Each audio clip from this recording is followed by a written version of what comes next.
So the Prophet ﷺ, there was so much preparation for his coming, so much preparation. And the Jews and the Christians had news of his advent, which is why, when we get into this later, which is why of the 7 cities of Revelation, in the book of Revelation, the 7 cities of Revelation, which were the centers of Christianity, all of them became Muslim. They're all Muslim. So all of the Eastern Christians, with small exception, became Muslim over this period of time.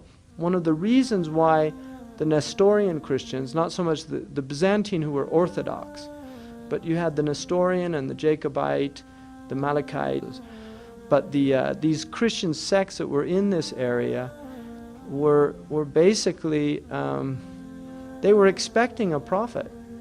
I mean, even if you look in the Gospel with John the Baptist, he was asked, are you Elias and Elijah? And the Jews have a belief, like some Muslims, not all the Muslims, but some of the Muslims, that Elijah still walks the earth. Some actually equate Elijah with Al-Khadr, and some say that Al-Khadr is different, but Elijah still walks the earth. And that's why they said, are you Elijah? And then he said no, and he said, are you the Messiah? He said no, and he said, are you that prophet? And he said no. So he mentions the Messiah, and then he mentions another prophet that's different from the Messiah. Now we know Jesus was the Messiah, so where's that prophet? Because John the Baptist was the prophet immediately before Jesus, and so there's another prophet mentioned, and John the Baptist said, no, I'm not that prophet. So who is that prophet?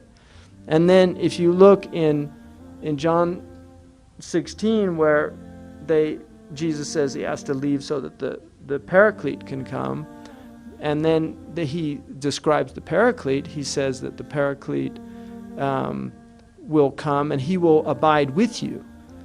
In other words, his Sharia is going to stay. I mean, the Christians interpret it to be the Holy Ghost, but we know that John the Baptist was baptizing with the Holy Ghost.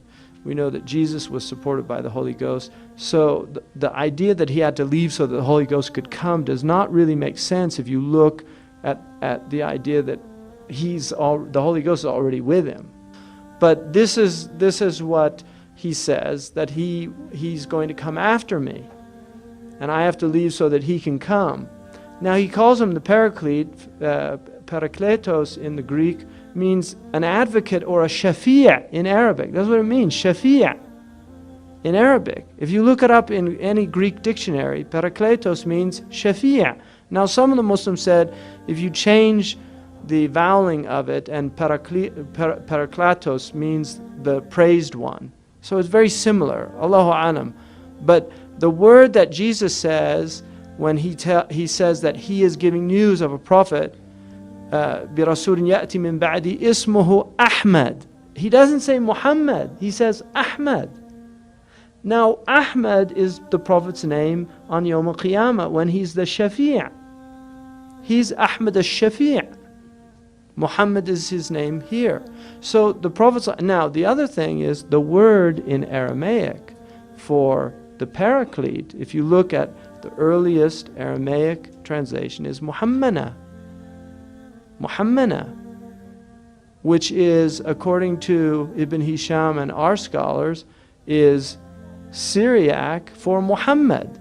Now, when these Eastern Christians heard Muhammad, they looked in their book and it said, there's somebody, I have to leave so that Muhammad could come. So they just said, Muhammad, that's close enough. And many of them became Muslim.